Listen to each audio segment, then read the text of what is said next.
लेकिन जो femoral artery होती है वो चीफ आर्टरी होती है लोअर लिम्ब की, ठीक। इसको हम लोग लोअर लिम्ब की आर्टरी क्यों कहते हैं, जबकि ये आर्टरी तो सिर्फ थाई तक की होती है। देखिए एक्चुअली होता क्या है कि ना कि थाई के नीचे जो भी आर्टरी होती है वो इसी का कॉन्टिन्यूएशन होती है, ठीक। मतलब फीमोरल आर्टरी का एक कॉन्टिन्यूएशन है, तो इसलिए वो एक तरीके से है तो फीमोरल आर्टरी, बस उनका नाम अलग अलग रख दिया गया है, ठीक।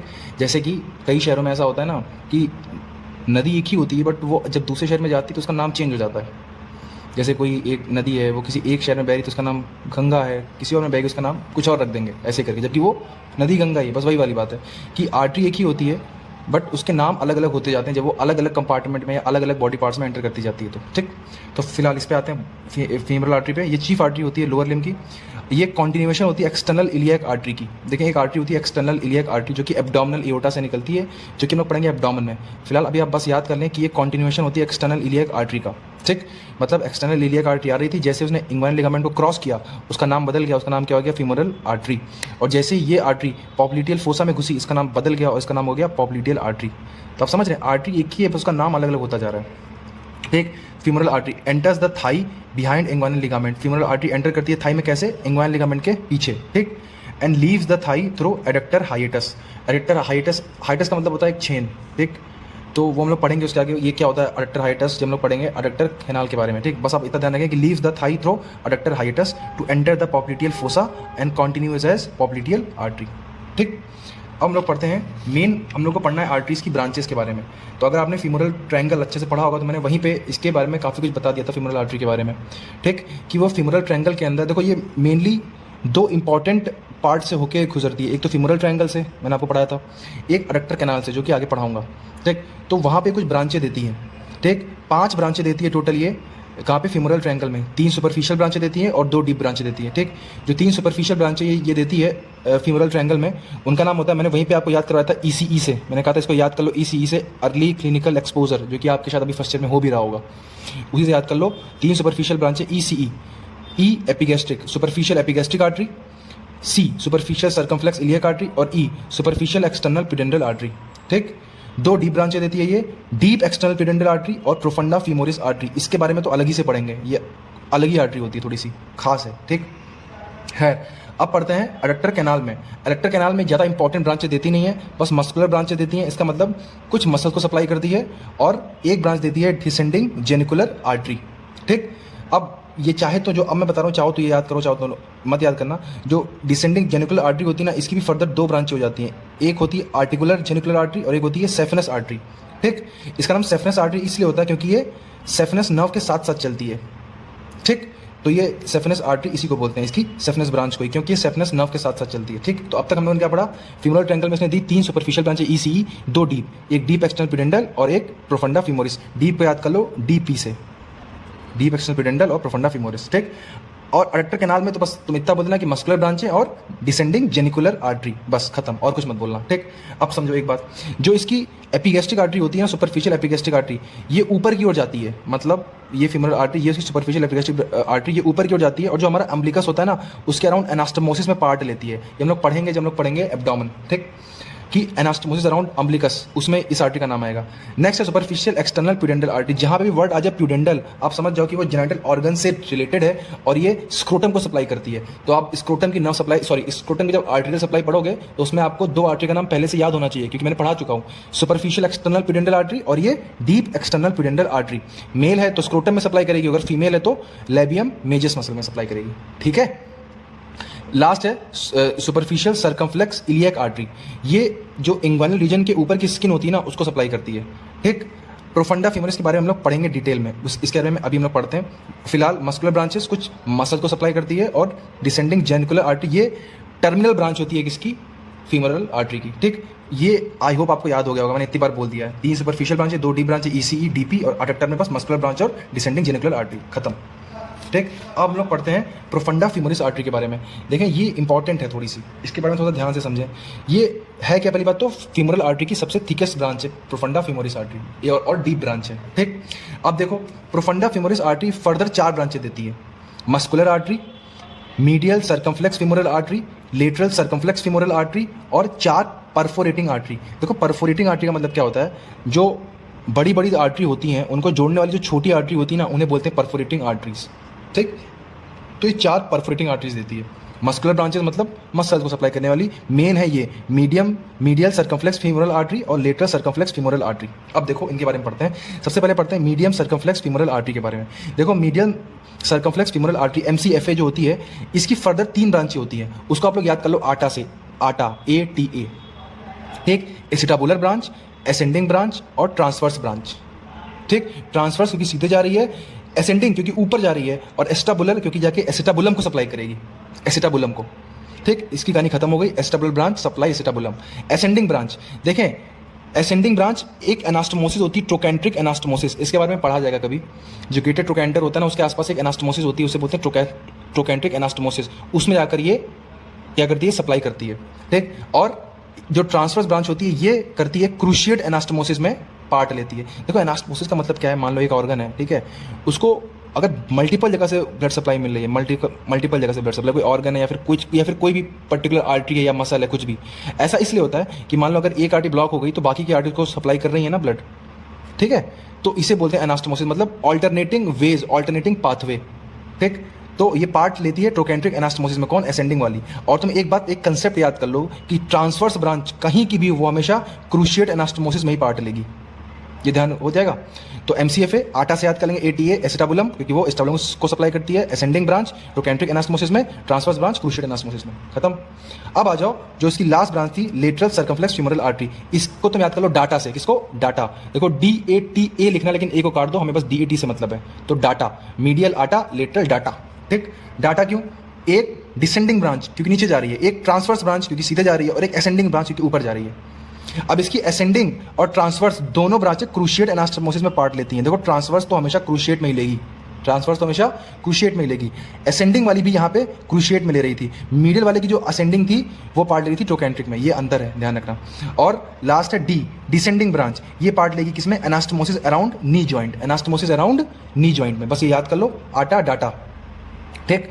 पहले मीडियल की आटा, ए से एस्टाबुलम को सप्लाई करेगी, टी वाली क्रूशिएट, ए वाली ट्रोकेंट्रिक, DATA, डी वाली सबसे important anastomosis around knee joint. ये तो स्पेशली तुम लोग को पढ़ाया भी जाएगा क्लास में, एनास्टोमोसिस अराउंड नी जॉइंट। उसमें आपको याद रखना है कि एक कौन होगी, D, descending branch of lateral circumflex femoral artery, ठीक। और ए और टी दोनों होती हैं क्रूशिएट एनास्टोमोसिस में पार्ट लेती हैं, ठीक। अब देखो मस्कुलर ब्रांच, मैंने कहा था ना मस्कुलर ब्रांचेस देती है, मतलब मसल्स को सप्लाई करती हैं, ठीक। और लास्ट है परफोरेटिंग आर्टरी, ये क्या करती है, मैंने आपको बता दिया था। परफोरेटिंग आर्टरी 4 होती हैं, उनका नाम याद करना है, उनका नाम याद ही नहीं करना, मतलब ऐसे ही होता है। First perforating artery, second perforating artery, third perforating artery, और जो फोर्थ परफोरेटिंग आर्टरी होती है वो कॉन्टिन्यूएशन ही होता है किसका, प्रोफंडा फीमोरिस आर्टरी का। ये देखो एक बनाई है, 2 बनाई है, 3 बनाई है, और ये चौथी है ना, ये कॉन्टिन्यूएशन ही है किसका, प्रोफंडा फीमोरिस। ये कटा हुआ पार्ट है, ये कुछ नहीं है, ठीक। जो फोर्थ परफोरेटिंग आर्टरी है, fourth perforating artery is continuation of profunda femoris artery. ये MCQ में एक बार क्वेश्चन दिया था हम लोगों के, ठीक। तो ये ध्यान रख लो, प्रोफंडा फीमोरिस मस्कुलर ब्रांचेस हम लोग को याद है, 4 परफोरेटिंग याद है, मेन याद करना है MCFA LCFA, MCFA आटा, LCFA डाटा, खत्म, ठीक। अब देखो ये पूरा डायग्राम है उसका, अब इसमें तुम्हें कुछ याद ही नहीं करना। देखो ये एक्सटर्नल इलियक आर्टरी आई, इंग्वाइन लिगामेंट को क्रॉस करी, यहाँ से क्या हो गई, फीमोरल आर्टरी। ये देखो सुपरफिशियल एपिगैस्ट्रिक आर्टरी कहाँ जाएगी, अम्बिलिकस में। सुपरफिशियल सर्कमफ्लेक्स इलियक आर्टरी, ठीक। Superficial external प्यूडेंटल artery, deep external प्यूडेंटल artery, दोनों स्क्रोटम को सप्लाई करेंगी, ठीक। प्रोफंडा फीमोरिस आर्टरी, इसकी पूरी PhD हम लोग कर चुके हैं, ठीक। फिर अडक्टर कैनाल, मैंने कहा था ये कुछ मस्कुलर ब्रांचेस देती है, तो ये कुछ muscular branches in adductor canal. देखो यहाँ तक वाला पार्ट था फीमोरल ट्रायंगल में, और ये वाला पार्ट कहाँ पे, अडक्टर कैनाल में। तो मैंने कहा था अडक्टर कैनाल में बस ये कुछ मस्कुलर ब्रांचेस देती हैं, और एक ब्रांच देती है डिसेंडिंग जेनिकुलर आर्टरी। फिर उसमें मैंने कहा 2 ब्रांचें हो जाती हैं, चाहो तो याद करो, चाहो तो मत याद करो, बस तुम इतना ध्यान रखो, डिसेंडिंग और मस्कुलर, खत्म। फीमोरल आर्टरी ये पूरी खत्म हो गई है, ठीक। अब उसके बारे में 1-2 पॉइंट और है फीमोरल आर्टरी के बारे में, वो ये ध्यान रख लें कि ये सुपरफिशियल आर्टरी होती है, ठीक है। तो ये प्रिफर्ड आर्टरी होती है फॉर कैनुलेशन और एंजियोग्राफी। एंजियोग्राफी में हम लोग क्या करते हैं, डाई इंजेक्ट करते हैं ना, तो डाई हम लोग इंजेक्ट करेंगे ऐसी आर्टरी में जो कि थोड़ी सी सुपरफिशियल होगी, तो femoral artery is preferred artery for angiography, for injecting dyes and for cannulation, ठीक। ये ध्यान रख लें इसके बारे में, ये इसका थोड़ा सा काइंड ऑफ क्लिनिकल रोल होता है फीमोरल आर्टरी का। अब बात करते हैं फीमोरल नर्व की, बहुत आसान है। Femoral nerve, femoral nerve is the largest branch of lumbar plexus. पहली बात तो कि लार्जेस्ट ब्रांच होती है लंबर प्लेक्सस की। लंबर प्लेक्सस क्या है, पढ़ने की जरूरत नहीं है, मैंने पहले भी कहा था, it is not as important as brachial plexus, so इतना इंपॉर्टेंट नहीं है पढ़ना, ठीक। अच्छा, arises from dorsal division of anterior primary rami of L2, L3 and L4 nerves. It arise कहाँ से होती है, dorsal division of anterior primary rami of L2, L3, L4 nerves. अच्छा एक बात बताओ, ये तुम लोग को समझ में आता है डॉर्सल डिवीजन एंटीरियर प्राइमरी रेमाई, देखो एक्चुअली होता है कि अबे देखो सुनो भाई, देखो ये अगर तुम लोग को समझ में नहीं आता तो फिर तुम लोग मुझे कमेंट कर देना कि भैया ये वाला पार्ट एक्सप्लेन कर देना कि ये एंटीरियर प्राइमरी रेमाइट डॉर्सल डिवीजन, क्योंकि फिर थोड़ी सी वीडियो लंबी हो जाएगी। ठीक, फिलहाल यहाँ पे याद कर लो, arise from dorsal division of anterior primary rami of L2 L3 L4, खत्म। ठीक, ये mainly anterior compartment of thigh की नर्व होती है, थाई के एंटीरियर कंपार्टमेंट की, मतलब जो एंटीरियर कंपार्टमेंट की मसल्स होगी उनको सप्लाई करेगी।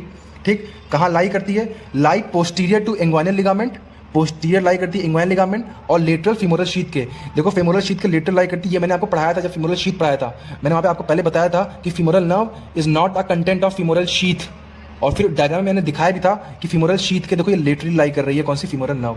तो it lies lateral to femoral sheath and posterior to inguinal ligament, मतलब इंग्वाइनल लिगामेंट के पीछे से आती है ये फीमोरल नर्व। ठीक, इसकी मेन दो ब्रांचें होती हैं, एंटीरियर और पोस्टीरियर डिवीजन हो जाते हैं। इसके मेन दो डिवीजन होते हैं, एंटीरियर डिवीजन, पोस्टीरियर डिवीजन। ठीक, मैंने आपको ये भी पढ़ाया था, याद करो जब मैंने फीमोरल ट्रायंगल पढ़ाया था तो फिर मैंने कहा था कि लेटरल सर्कमफ्लेक्स फीमोरल आर्टरी, जो कि ब्रांच होती है किसकी? प्रोफंडा फीमोरस आर्टरी की, जब आती है ऊपर से नर्व फीमोरल नर्व, तो वो इसके अराउंड ऐसे दो डिवीजन में डिवाइड हो जाती है, ये वाला एंटीरियर डिवीजन और नीचे वाला पोस्टीरियर डिवीजन। याद करो, वीडियो देखना सब समझ में आएगा।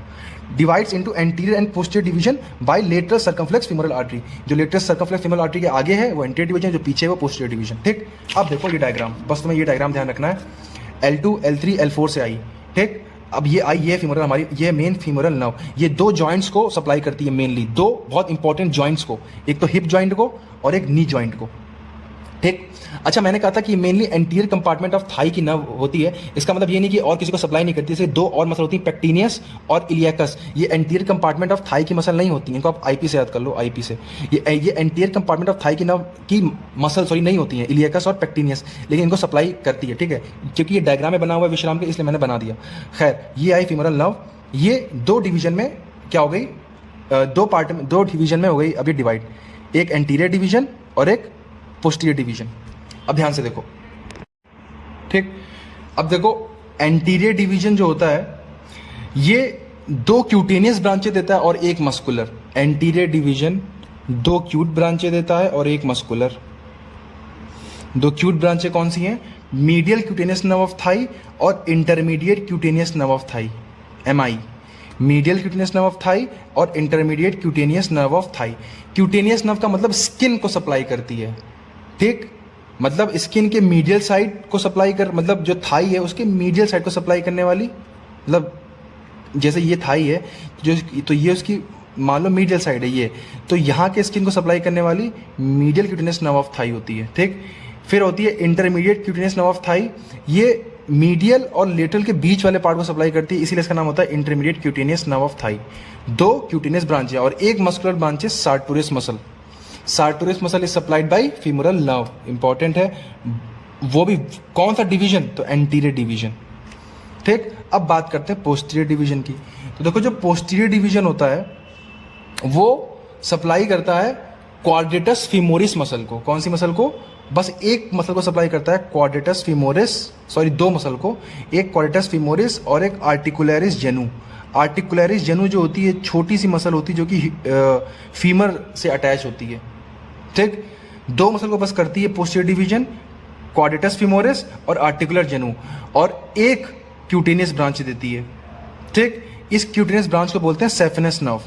तुम देखो एंटीरियर डिवीजन दो क्यूटेनियस और एक मस्कुलर ब्रांच दे रहा था, और पोस्टीरियर डिवीजन दो मस्कुलर और एक क्यूटेनियस ब्रांच दे रहा है। याद कर लो आराम से, दो मस्कुलर कौन कौन सी? क्वाड्रेटस फीमोरिस और आर्टिकुलरिस जेनो, और एक क्यूटेनियस ब्रांच कौन सी? Saphenous nerve. Saphenous nerve is cutaneous branch of posterior division of femur nerve, sorry कौन सी नर्व है? Femoral nerve. ठीक, अच्छा जो क्वाड्रेटस फीमोरिस मसल होती है ना, इसके चार पार्ट होते हैं, इसके चार पार्ट होते हैं। ये एक ऐसी मसल होती है जो कि चार पार्ट से मिलकर बनी होती है। ठीक, उन चार पार्ट के नाम है रेक्टस फीमोरिस, वास्टस लेटरलिस, थोड़ी सी लेटरल साइड वाला पार्ट उसको बोलते हैं वास्टस लेटरलिस, वास्टस मीडियलिस जो मीडियल साइड वाला पार्ट होता है, और एक वास्टस इंटरमीडियस। ठीक, तो quadratus femoris is made up of 4 muscles. Rectus femoris मतलब सीधी, रेक्टस मतलब होता है सीधी, सीधी वाली। वास्टस लेटरलिस जो लेटरल साइड होती है, ये मान लो लेटरल साइड है। वास्टस मीडियलिस जो कि मीडियल साइड होती है, और वास्टस इंटरमीडियलिस जो कि बीच में होती है। ये इस पूरे को बोलते हैं क्वाड्रेटस फीमोरिस।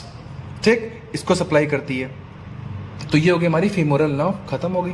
अगर इसका पैरालिसिस होगा तो क्या होगा यार, क्वाड्रिटस फीमोरिस जो मसल होगी, जो कि one of the chief muscle है एंटीरियर कंपार्टमेंट की, उसमें क्या हो जाएगा, पैरालिसिस हो जाएगा। ठीक, बस ये खत्म हो गई हमारी फीमोरल नर्व।